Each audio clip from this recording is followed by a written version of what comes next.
देखिए, जब भी आप कोई रिपोर्ट देखते हैं या डॉक्टर आपको किसी बीमारी के बारे में बताते हैं तो वहाँ पे कुछ ऐसे मेडिकल वर्ड्स यूज किए जाते हैं जिनके बारे में हमें पता नहीं होता है। तो हम आपको जितने भी ऐसे मेडिकल वर्ड्स होते हैं उन सभी के बारे में बताने वाले हैं। तो हम एक सीरीज स्टार्ट करने जा रहे हैं जिसमें हम इन मेडिकल वर्ड्स को सिस्टम वाइज देखेंगे।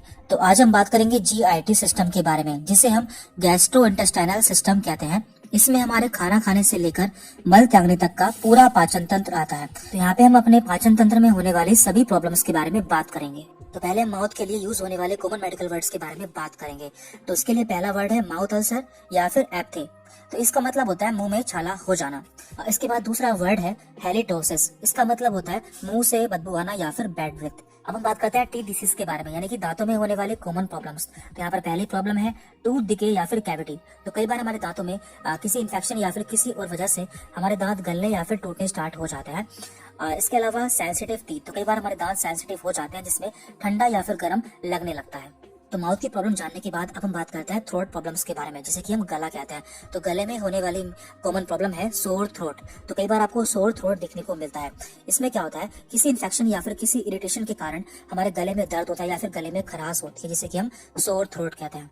गले के बाद आता है इसोफेगस। इसे कि हम खाने की नली कहते हैं, यानी कि जो भी हम खाना खाते हैं वो इसी के द्वारा हमारे पेट में जाता है। तो इसमें भी कई सारी प्रॉब्लम्स हो जाती हैं। इसकी पहली प्रॉब्लम है जीईआरडी, यानी कि गैस्ट्रो इसोफेजियल रिफ्लक्स डिसीज। देखिए, हमारे पेट के ऊपरी भाग में एक वाल्व पाया जाता है। तो कई बार वो वाल्व सही से काम नहीं करता है, जिसके कारण जो हमारे पेट में एसिड होता है वो हमारे इसोफेगस में आ जाता है, जिससे यहाँ पर हमें काफी इरिटेशन होता है, जिससे हमारे सीने में जलन भी होती है, जिसे कि हम हार्टबर्न कहते हैं। इसके बाद यहाँ पर अगले टर्म है इसोफेजाइटिस। आइटिस में क्या होता है, इन्फेक्शन, यानी कि हमारे इसोफेगस में इन्फेक्शन हो जाना। इसके बाद यहाँ पर अगले टर्म है एक्लाजिया, मींस नो पेरिस्टाल्सिस। पेरिस्टाल्सिस का मतलब क्या होता है, जो देखिए हमारा खाना हमारे पेट में जाता है तो वो किसी मूवमेंट के द्वारा जाता है, यानी कि हमारी जो आंत होती है वो लगातार मूव करती है। लेकिन इस कंडीशन में इसमें मूवमेंट खत्म हो जाता है, जिससे खाना हमारा आसानी से नीचे नहीं जा पाता। इसके बाद यहाँ पर है डिस्फेजिया। इसका मतलब होता है difficulty in swallowing of food और लिक्विड, यानी कि जो हमारा खाना या पानी होता है उसे हम सही से स्वेलो या फिर निगल नहीं पाते। इसोफेगस के बाद हम बात करते हैं स्टमक के बारे में, जैसे कि हम आम भाषा में पेट भी कहते हैं। तो पेट में भी हमें बहुत सारी प्रॉब्लम्स हो सकती हैं, जैसे कि गैस्ट्राइटिस। तो देखिए, इसमें भी आइटिस लगा है। आइटिस का मतलब होता है इन्फ्लामेशन या फिर इन्फेक्शन। तो हमारे पेट में इन्फेक्शन हो जाता है, जिसके कई सारे कारण हो सकते हैं। इसके अलावा यहाँ पर पैप्टिक अल्सर भी हो सकता है। तो इसमें क्या होता है, इसमें हमारे पेट में छाले हो जाता है, जो कि एक बैक्टीरिया के कारण होते हैं, जिसे कि हम एच पाइलोरी कहते हैं।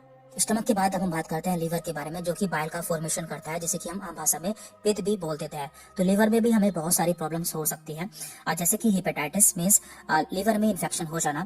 इसके अलावा फैटी लीवर, लीवर फाइब्रोसिस या फिर लीवर सिरोसिस। देखिए, ये सभी एक क्रम में होता है। सबसे पहले हमें फैटी लीवर हो सकता है। यदि फैटी लीवर सही नहीं होता है तो ये लीवर फाइब्रोसिस में कन्वर्ट हो जाता है, और लास्ट में ये सही नहीं होता है तो ये लीवर सिरोसिस में कन्वर्ट हो जाता है।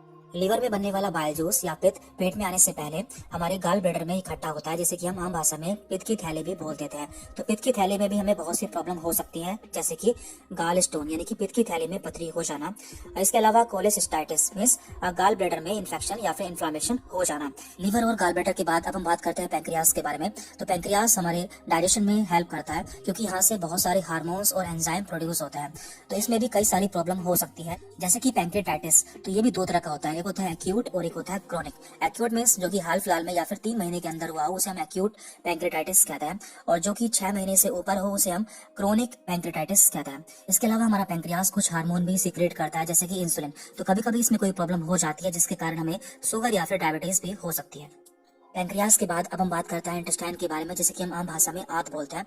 तो आंत दो तरह की होती है, एक होती है छोटी आंत और एक होती है बड़ी आंत। छोटी आंत में हमारे खाने का डाइजेशन होता है और एब्जॉर्प्शन होता है, जबकि बड़ी आंत में हमारे पानी का एब्जॉर्प्शन होता है। देखिए, इसमें भी हमें कई सारी प्रॉब्लम हो सकती है, जैसे कि कॉन्स्टिपेशन, इसे कि हम आम भाषा में कब्ज बोलते हैं। देखिए, जो भी हम खाना खाते हैं तो कई बार उसमें फाइबर की कमी हो जाती है, या फिर हम पानी कम पीते हैं, जिससे जो हमारा वेस्ट मटेरियल होता है वो हमारी बॉडी से सही से बाहर नहीं निकल पाता। इससे हमें काफी प्रॉब्लम होती है।